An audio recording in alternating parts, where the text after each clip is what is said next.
you are now tuned in to the Sanja Ganja Show. Today's episode is brought to you by Day One Sparkling CBD Water, made with no sweeteners, real fruit juice, and 20 milligrams of that good, you know what I'm saying? Okay, full spectrum CBD. So, day one or one day, you decide, baby. Welcome to another dank episode, and we are in season 2. I'm letting my hair down. Oh, all right?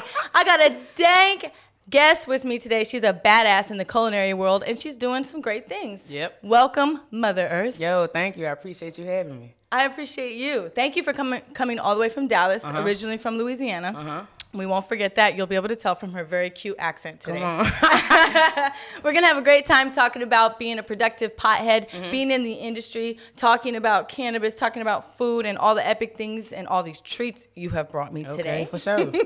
But before we get into that, which, by the way, I'm already medicated off quite a few milligrams right now, just so you viewers know what's going on. So for those of us who are listening to the podcast, so you know we've got all kinds of treats on this table right now. So can you please highlight to everyone what's on this table before we get into who you are? So I have like a few different products. So basically what I brought today is it's the Mother Earth pizza, which is one of my best sellers. It's like a barbecue pizza.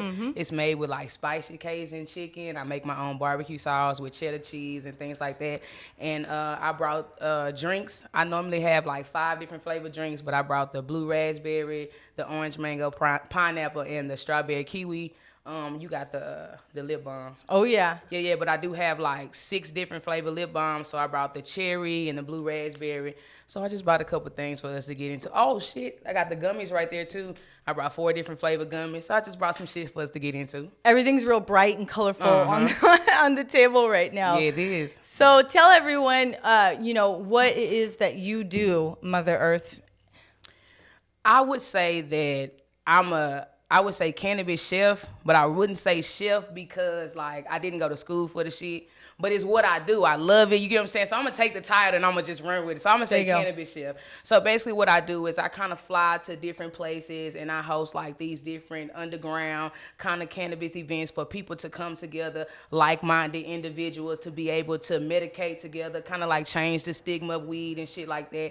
And I just do that. I like to have fun. I like to get people together. I like for us to smoke weed together, have conversations. I like to medicate them the best way that I know how. So I think that's who I am in a nutshell, really. Well, it's perfect because you have medicated me quite well today. I tried. And we're going to dive into this pizza here in a little bit. Okay. So, with you being heavily involved in the community and cooking, and you also get hired for a personal chef for people of higher stature and people who are doing epic things in other communities that have nothing to do with cannabis, but they hire you, and so I kind of want to get more into that and what that's like because I'm not really well educated on what a personal chef is. So let's kind of talk about where Mother Earth started and why you even came up with that name because that name is pretty brilliant, I think. So how'd you come up with that? Man, honestly, bro, like me and the homie, we was high. We was just high one day. Of course. And we was just cooling. And then I started the company, which is Real Deal Cannabis, right? My last name is Deal, so I started it. I wanted to have something with my name in it. But I'm like, I need something for myself. So one day we was just sitting, we was just smoking. And I take care of, I love my friends like they family. So I try to take care of everybody. I guess you want to say like they mama. So we was just chilling. And I was like, Mother Earth. And he was like, I like this shit. And we just ran with it ever since then. Been almost a year ago. Oh, wow. Okay, so a year ago, and you've just had your head deep into whatever community you can get into because you've been traveling as well, correct? Right. So, you also hold events in Dallas on a monthly basis. And in the summer, you get it popping and on 420. So kind of tell us more about your events that you have going on.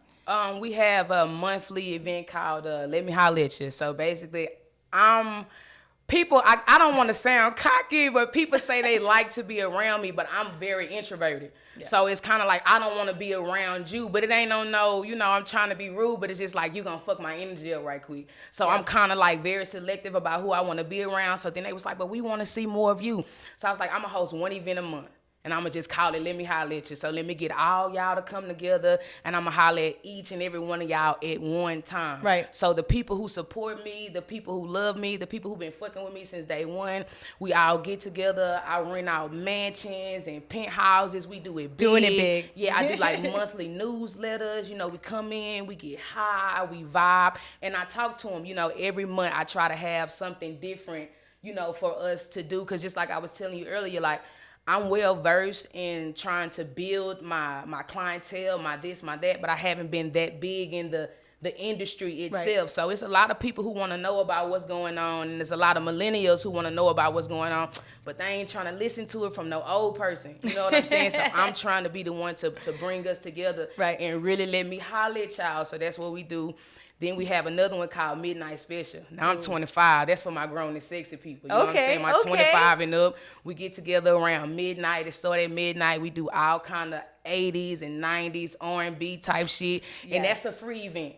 I have that event because I allow people to come out to meet me, to see what kind of events I have, to see what kind of products I have. I bring other vendors do it. I let the vendors come in and do their thing because I ain't trying to be greedy. So we have like 2 events a month. And then if I'm not booked, I'm literally open Monday through Sunday from 12 p.m. to 2 a.m. Jeez. Whatever you want, whatever you could think about, just hit me up and I'll make it for you. Well, I see everybody does hit you up on Instagram, you know, and you just repost all day. Everybody wants a personal pizza. Everybody wants medicated juice. Everybody wants the medicated chapstick, which I understand why now. Right. But you're really busy in the community, you know, and everybody seems to be really welcoming and happy to have someone throwing these events together. Right. So, you know, has it been hard to have cannabis-infused events? You know, in Dallas, has it been challenging at all for you to get people to come to those at all?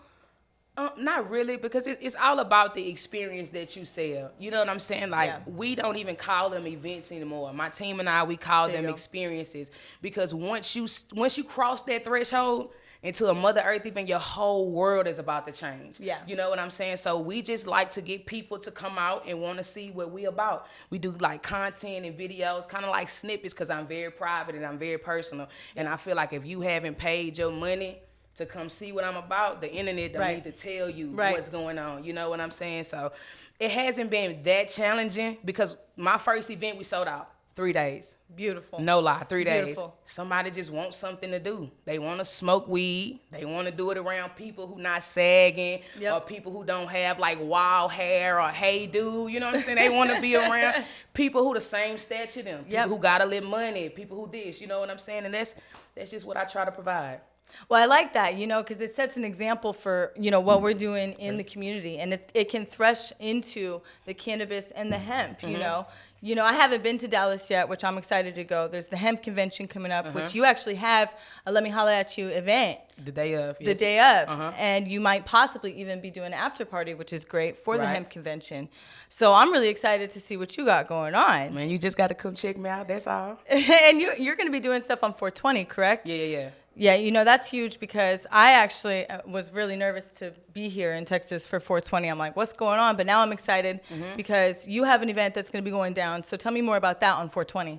Basically, where we're at now, my team and I are planning. We have a lot of investors trying to come in and see what they're trying to do, but we're planning a 3-day 420 Mother Earth Festival. Yes. Last 420, we rented out a big, stupid-ass mansion, and it was like, even when you rolled by it, you couldn't even tell that nobody was in there, because it's a weed event. We chilling. We not rowdy. We not drinking, so we could have been in the richest of neighborhoods, and we just low-key. Okay. And last year, I think the capacity was 64. We hit at 130. So for this year, I plan to, in a year, you know, God has really blessed me and my business to be able to go from 0, not to 100, but to 1,000. So this year, I'm going to see what I can do in 3 days. Ooh, I want to like see what I can do in 3 days. Well, speaking of accomplishments, you know, you've done a lot in the culinary world, even without schooling, which I think speaks volumes, you know, and I think that, you know, speaks a lot to our audience who, you know, won't give up. You know, that's a very good example. So what are some other accomplishments that you have done, you know, other than culinary work? Because I see you brought a book over here. So what are some other things, other accomplishments you've done? Because, you know, the show is about being a productive pothead. You know, you've been doing it high. So what are all these epic other things that you've done? I I mean, you want me to brag about myself? Oh yeah, just a little. I wrote a book. Me and my best friend at the time, when we were younger, we started a poetry group. You know what I'm saying? My aunt had just passed, and poetry was the thing that really got me through. So I started writing. I was like, damn, I'm really good at this. And he started writing too. And you know, it's hard for a man to be vulnerable, but he was very vulnerable. So we really worked hand in hand with one another. And so I just started. We got booked to go different places throughout Louisiana, different colleges to speak. And I was like, okay, well, let me see what's up. So I took all my poems that I wrote and I compiled them together and I created a book. I hosted a book signing. I think it was October 3rd, 2014.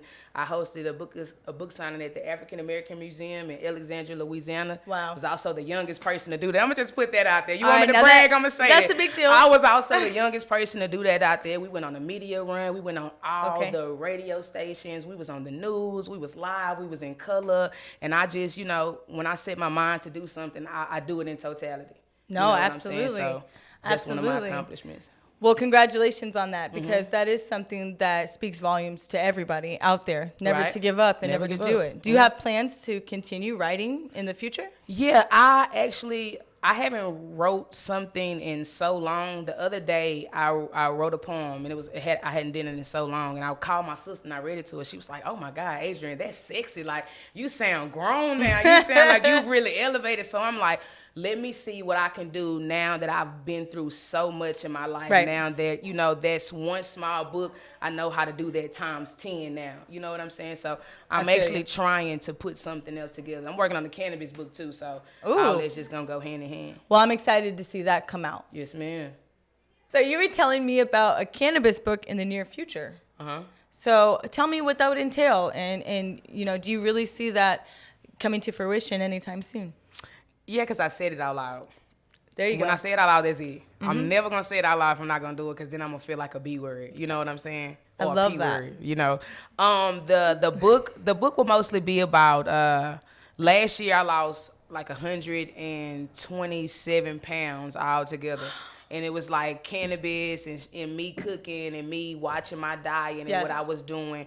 That's the thing that helped me. And, of course, working out. So I teamed up with a personal trainer, and he's going to come with a workout style while I come with a cookbook style to tell them what I ate, what I've been doing, you know what I'm saying, and what worked for me. Because if it worked for me, I'm pretty sure it could work for, you know, someone else. So absolutely. Yes, that's epic. Yeah, oh, my that's goodness. Dope. Yeah. So when you started to infuse your food, you did this with your partner as well, and she also lost weight as well. Yeah, she did. Oh, my goodness. Yeah, we went from to oh, yeah. You guys do look good. You guys do look great. That's amazing. I mean, and so you cooking your own food, it really makes a big difference. Yeah, it does. You know, rather than eating out constantly, eating fatty foods. Yeah. You know, what are some healthy foods that you like to infuse now that you make? I like shrimp fried rice. Okay. I really like to make shrimp fried rice. I like it's kind of like a twist on Outback's Alice Spring chicken. I fucking love. Sorry, can I say that? Yeah.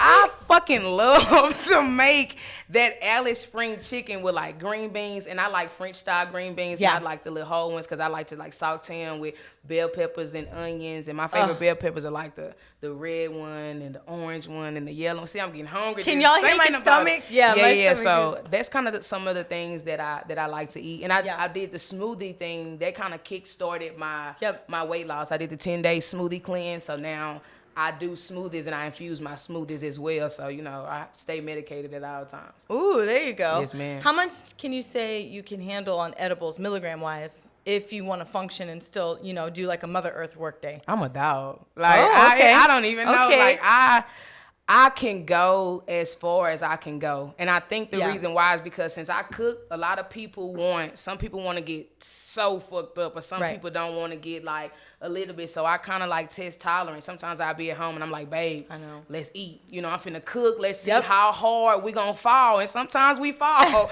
you know, or sometimes we still flow. So I think I can handle a lot. Well, not think, I know I can. No, for sure. Yeah. I mean, I've tried to test it and, you know, log it, and then you get so high, you forget what you're even doing. Let it go. Well, we'll see how we do today, because I'm about to actually try all of this that you got here. Let's do it. You know, we're going to get into that. So let's talk about you you know, and you being a chef and how since it's made you healthy, you know, maybe weight-wise, also it's helped you mentally as well. You know, you told me you suffered from anxiety.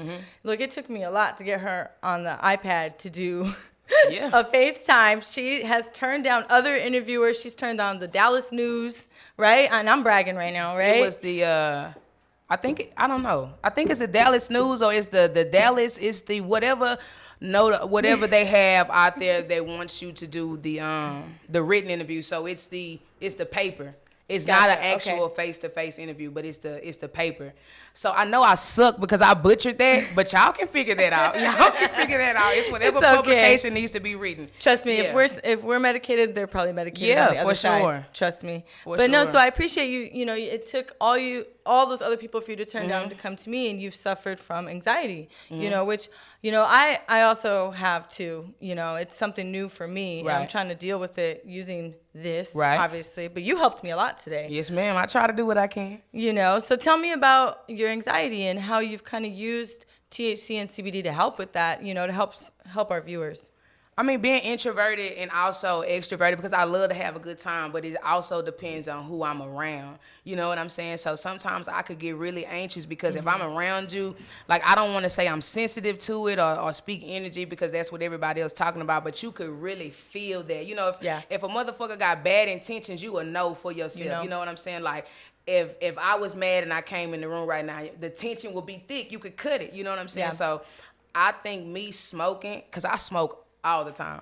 But I think me smoking really calms that down because I'm able to function. I'm able to authentically be myself. You know, I operate at my highest self at all times when I'm medicated. So it's really helped me a hell of a lot. Real talk. No, I love that. I love hearing stories because a lot of people don't understand that they can use, you know, this right here. They don't have to smoke it. There's other options. Yeah. You know, that's the coolest thing I think about this whole new concept of being a culinary chef, right? You know, within cannabis. You know, so since we're talking about that, actually, let's try some. Come on, try these. Okay, should I do the pizza first? I would say try the pizza first because then you can cleanse your palate with the juice. So you got to describe all of this to everyone. I'm going to grab a piece while you describe what you made for me. Okay, so listen, check this out. Have you ever had a slice of heaven on a paper plate or in the palm of your hand? No, listen, you guys. I do it is a spicy Cajun chicken, and I saute it with jalapenos, and then I make my own barbecue sauce. You know, I use brown sugar and other things because it's mine. And then I use like a CBD or THC, whatever they ask for. But I kind of like to blend all my flavors together. And because I'm from Louisiana, I'm really keen on using like Tony's. Like, that is my go-to seasoning for whatever I use. Oh, so yeah, Tony's. That's what I'm saying. So, honestly, bro, it's like a slice of heaven, like I said. I'm going to try it, too. I feel like... What do you think? I feel like Jesus has just came into this room. Didn't he? Didn't he come down? This is so good. Oh, my gosh. Woo! I'm going to swoop on horn sometime, but that's so just so everyone knows what we're dealing with right here. Mm-hmm. I cheated today because I usually don't eat meat. But I saw you cook this. So you've got the cheese on here thick, which I like, and the crust is bomb. Mm-hmm. And how many milligrams of CBD is this? I don't know.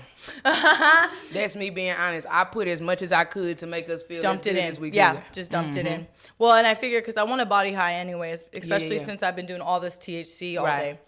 You know, so this is amazing. Thank you so much. I'm going to finish this here in a second after I lick my fingers. For the viewers, that's what's going on right now. And then you also brought juice. I'm going to, wash this down now. I want to do the pink juice because it reminds me of my lady for some reason. Okay. So that's I'm going to do the pink juice. Do your thing. Okay, so explain what I've got here going on. It's a strawberry kiwi, kind of like a strawberry lemonade. Okay. I blended like 3 different kinds of juices together to kind of get that one right there. Yeah, that's my new flavor. It doesn't drop until January 25th. It's the drop day. We're having a release event for that one because that makes the 5th juice that we added into the rotation. So I'm glad you like it. I was about to chug it. Then I had to think about it for a second.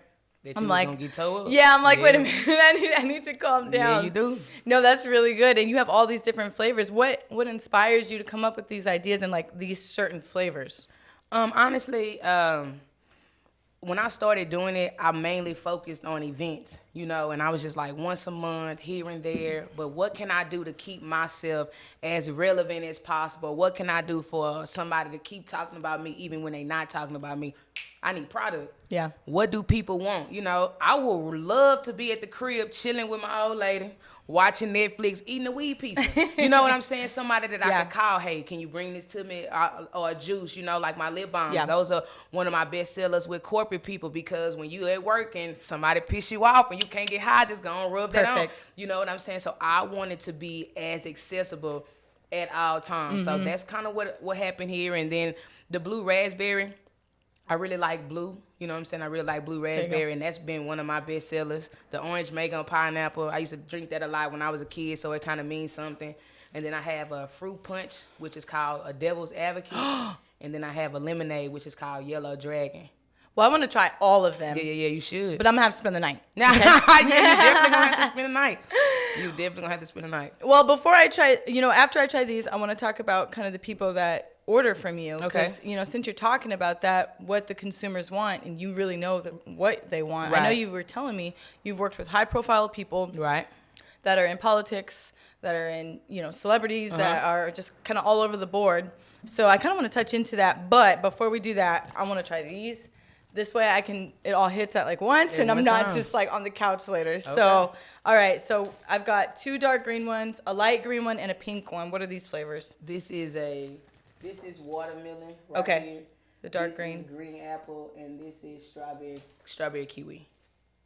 I got to just stick with the strawberry kiwi. I got to stick with it all. See. Ooh, it's gooey. I like it. Let's all right. see. Here we go.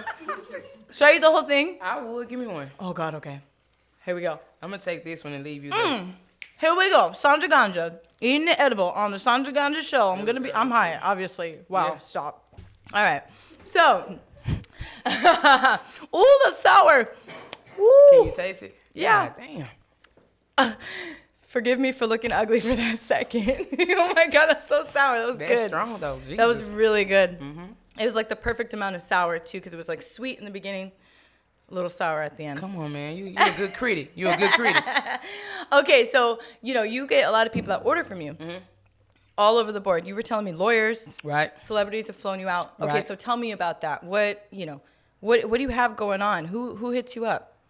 I mean, a little bit of everybody. A lot of people hit me up. I work with a lot of people in Dallas that I can't really talk about, which sucks because I should be able to talk about it because I slave over that hot stove. Shouldn't I be able to tell y'all who I'm cooking for?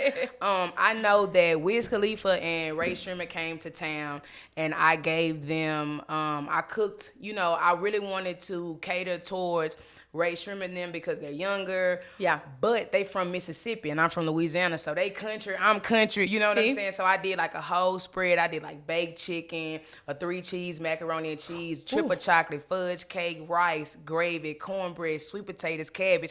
And I took it to their concert, and I was backstage with them, and I fixed their food, and they loved it. They came back about 6 or 7 times for the cornbread. So that was my cornbread slap. Let me tell you something. So that was something good. Then I cooked for. I got booked to go to Oklahoma to do some shit for Zero and Sauce Walker. I did some stuff for them. I've done some stuff for some NFL players. Of course I can't say that. Some NBA players, and I've done some things just for some people who got like a lot of money, like hedge fund owners and things like that. I try to target people who I know can afford the experience that I would like to give. You know what I'm saying? So, well, I would pay money to see their faces. Let me tell you that now. I'm trying to tell you. And then I go in and I cook in front of them. I do that thing. Sometimes I have people, come with me. I have like my own cannabis infused massage oil. So sometimes I bring them, rub their hands and kind of like let them feel. Oh, see, now you're doing too much. You're doing too much. Listen, if I can get you where you need to be, then let me be the one to get you where you need to be. Boom, right here. Yeah. You heard it on the Sanja Ganja show. You heard it. You heard it first. You heard it right here on the Sanja Ganja show, right? Oh, get it.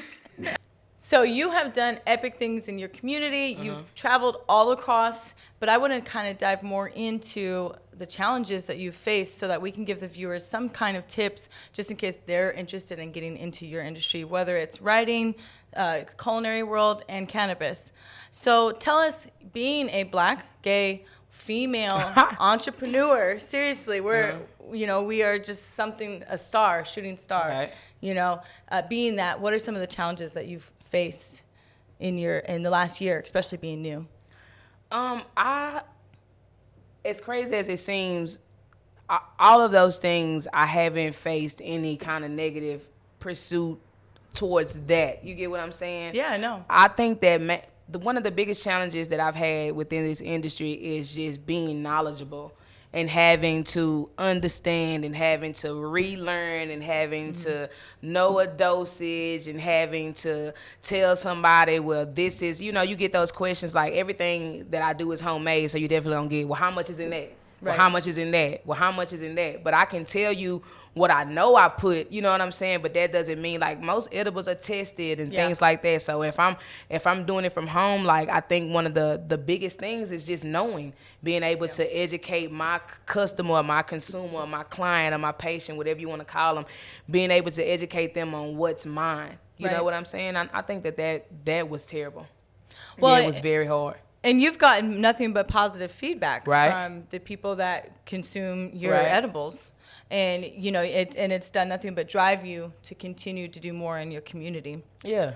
And so do you cook at your events as well? Yeah. So if you come, if you come to, the event, either I have already made it or either sometimes I might get high and I just might get in the spirit. And I'm like, y'all get the stuff I'm finna cook. Like, I'm finna I might already got food here, but I'm finna go even crazier, and things like that. So I'm starting this year to host monthly classes. So each month people can come in, like, I'm finna start telling them about CBD. People want to know more about that. Millennials want to know more about that. Minorities want to know more about that. You know what I'm saying? Cooking with Mother Earth, different classes. I really want to start teaching young black men how to grow. Or even how to learn how to grow, because, you know what I'm saying? Like, this is something that people are making millions of dollars of, literally kind of off your back, not trying to go too much into it. You know what I'm saying? But I want to teach them how to grow their own stuff. You know what I'm saying? That's a $1 million, like, it's a big deal. Yeah. It's a big deal, and it's untapped, especially in the community. And I think that's great that you actually haven't come up with any challenges, being who you are. Right. I mean, that says a lot, and it gives a lot of hope to people who really want to get into it and who are listening today. I mean, if you could give any advice right now to someone who's looking to get in it, but maybe they're facing all these obstacles, what is one thing that you would tell them to encourage them to keep going? Man, really, and it's something that I had to learn. You just got to get out your own way. You know what I'm saying? Cannabis was very new to me. All I knew was I want to smoke weed. I want to get high. I wanted this. Now I know why I get high. Now I know what strains I need to smoke. Now I know what this. Now I know what that. So I feel like if this is the industry that you want to get yourself into, if this is the industry that you want to get yourself into, like, you just got to push forward. You got to persevere, and you really just got to say, fuck it. Honest to God truth, you honestly just gotta say fuck it and just do it. Like, quit talking about it and be about it. That's one thing that 2019 showed me, that I shut the fuck up, and I did. You know what I'm saying? And I felt like if I could do it, man, anybody else could do it. Real talk. Absolutely. Get up off the couch. Yeah. Make a list and do it. Yeah. For sure. Quit complaining and just do the shit. Absolutely. And if you need a little motivation, that's okay. Yeah. Roll up. Well, speaking of a new year, what's one of your goals that you have as Mother Earth, or as you as a human being? What's one of your goals this year?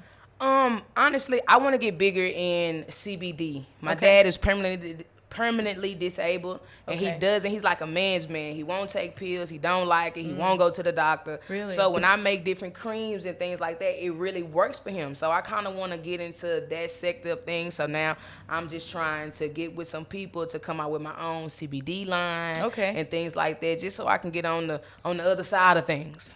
Oh, so you're just looking to expand. Yeah, I want to be bigger than myself. Yeah. And I want it for myself. You know what I'm saying? It's not out of greed. It's not out of this. I worked my ass off to be able to get to this point. And in 2020, I want to show my naked ass. You know what I'm saying? For real. I really do. I know that's yes, right. ma'am, for sure. No, good for you. I'm excited. I appreciate that. So now that you're going to expand into other realms, you know, CBD salves, and you were saying that you're helping your father right now, which is great. I think that's wonderful. What kind of other ailments are you making for him to help him with his issues? Well, I do like the pain salves. I make him just regular kind of like coconut oil because I try to stay away from using butter. So I like to make canna oil because, you know, I was trying to be healthy. I was on my health stuff for a long time. So I try to give him, you know, things like that to remain healthy and remain sane. And I've been cooking for different like CBD shops, catering their different parties and sponsoring their parties with CBD pizzas and things like that, just to try to expand my brand. You know what I'm saying? And I just want to be able to, I have a lot of friends, and I just want to be able to, if I'm going to be the one that do it, I want to put all my people in a position to eat. Well, you just said canna butter. So if someone was listening today that wants to make some canna butter at home right now. Right. What is the most simplest, easiest form or way of doing it that you could tell us today? Get you some good bud. You know what I'm saying? Get you a 7. Get you for those of you at home who don't know what that is. Okay. Get you that's 7 grams. Get you a half, that's 14 grams. So you get you a zip, an ounce, whatever you want to call it, that's 28. You get you 2 sticks of butter. You can grind down your weed. Some people do. I've seen some people who don't. You know what I'm saying? Right. Grind it down, put it on a baking sheet, lace it with aluminum foil. I put my oven on 220, 225 sometimes, and I let it cook for maybe like 25 minutes. That's called decarbonate. You know, you got to activate the THC before you put it in the butter. And then I put it into there. Some people don't let theirs soak that long, but I let mine soak maybe 2 to 3 hours because I want everything out of there. Whatever I put into here, I want it to come into my butter. So I let it soak for maybe 2 to 3 hours. And then after that, you need to get you some cheesecloth. You can get that at your local Dollar Tree or your Walmart. Get you some cheesecloth or strainer, put it over a big bowl, strain it once, let it come through. You see you still got shit in there, you strain it one more time, and then there you go. Simple and easy. That you got was you so some simple. canna butter. Yeah. Literally in less than 5 seconds. Less than 5 seconds. You got it. 2 to 3 hours max, and you got it. There we go. Yes, you heard ma'am. it. Ooh, so I'm like so high, I almost forgot what we were going to talk about. I want to talk about your menu and kind of like the really cool items that you've been, you know, creating. So what are the most memorable menu items that you've ever made? Man, I don't know. I make a mean ass Mardi Gras pasta. That's great. What is that? It's like a pasta that has crawfish, shrimp. Sometimes you can use like different crab meat, and it's like I do like a white wine kind of sauce when I use it. Chicken parmesan, that's my favorite shit. Fancy. You know, I'm from Louisiana, so like jambalaya, gumbo, you know, like beignets, things like that. I like making shit like that. Believe it or not, like soul food, like fried chicken. Ooh, don't get me started on fried. Jesus, that's my thing right there. Now, I can fry a mean piece of chicken, especially with my secret ingredient in there. So I think those are kind of some. And a strawberry shortcake. God damn it, listen. What? That strawberry shortcake is amazing. Yeah, I think those are the most memorable things I've ever done. Yeah. You're going to be invading my dreams tonight. I I'm going to have to text you tomorrow. I hope so. Unbelievable. Yes, ma'am. Well, I am looking forward to trying these. We're gonna definitely have to do this. Yes, I need to try all of this. Let's do it. Let's and fucking just do it. Pig out, right? For sure. We're gonna have fun. Well, you've worked with a lot of people, so what is the craziest thing anyone's ever paid you to make for them infused? Thai food. Like, what the fuck is that? Like, like, what is that? Like, I think that was one of. I was like, you know, I took it. You know, of course, because if you thinking somebody asking for Thai food, it was a pretty penny. So I took it. I had some learning to do. Like, I had never fucked with anything like that. I don't even remember what I cooked. That's how much learning and shit I had to do. But I think that was one of, Thai food. Okay, Thai I food. can see that. Like the noodles and all that. Was it hard to like just get the ingredients to because mesh well? it's another kind of like my favorite food is pasta, so I like fucking with noodles. Yeah. So, but egg noodle, like, come on, man, like that was stressful. You know what I'm saying? But I'm glad that I did it because it allowed me to open my resume up. So now I can tell people like this is also something that I offer. You know what I'm saying? So yeah, it was cool though. Were you high when you cooked? Come on, always, at all times, morning, noon, and night. Okay, and last question. What is your favorite munchie when you're high? Ooh, Trail mix. Okay. Man. I don't think I've ever heard anyone say trail mix. Because it's so good mixed with that M&M and that almond. Yeah, that's good. Like, I like trail mix. Okay. And it's easy to make at home. Yeah, it is. You can make it. Or granola. I make like a vanilla kind of like granola. It's really good. I like to snack on that. But if I'm not on no healthy stuff and I'm being completely honest, hot Cheetos. Yep. I love hot Cheetos. I do the cream cheese with the hot Cheetos. No, I should not. No. But I do. Cream cheese. That go on a bagel. Oh, we used to do that back home. Toledo, what up? Yeah. Shout it my out God. there. Horrible. You ever had hot Cheetos with nacho cheese on top? Oh, absolutely. Come on, let me tell you. Yes. Yeah, you from where it's real lit. Oh, That's it's what done. I'm talking about. If you didn't eat that and you had like the red fingers with like the suck cheese, it off. Come on. you know, you got to do it. Use you gotta a fork do it. for what? Ah, that's so Use funny. a fork for what? Well, before we get up on out of here, tell everybody where we can find you and how they can stay in touch with Mother Earth. Man, listen, if you're looking for Mother Earth, you can hit me on Instagram at Mother Earth 999. Now, that's Mother Earth 999. That's 3 9s, you heard me? You can find me on there. My page is private, so you will have to request to follow me. I know that seemed like a lot, but guess what? Just do it. You feel what I'm saying? I got some extra events coming up. I got an event coming up February 25th. That's my Let Me Holler at You. I got a midnight special that month. I also got an event coming up March. It's the last Tuesday in March. I think it's the 31st. And my birthday is in March 10th. So y'all gonna show me love and send me something. I got something coming up for 420. You feel what I'm saying? We got a 3-day festival in Dallas for 420, and that's all I can say right now because I don't know what my life gonna be at tomorrow, let alone 3 months from now. So y'all go follow me. That's Mother Earth 999. Goddamn. Right here. You heard it. She's a culinary cannabis chef. Yes, ma'am. She's killing it. She's writing books. She's just all over, dominating Dallas. And you are not going to see the last of Mother Earth right here. You haven't seen the last of me. You saw me first on the Sanja Ganja show. That's right. Thank you so much for coming. I appreciate you having me. Thank you so much. You guys, until next time, remember to stay high, eat your vegetables, have sex, pray, and be a good person. All right, stay high, America.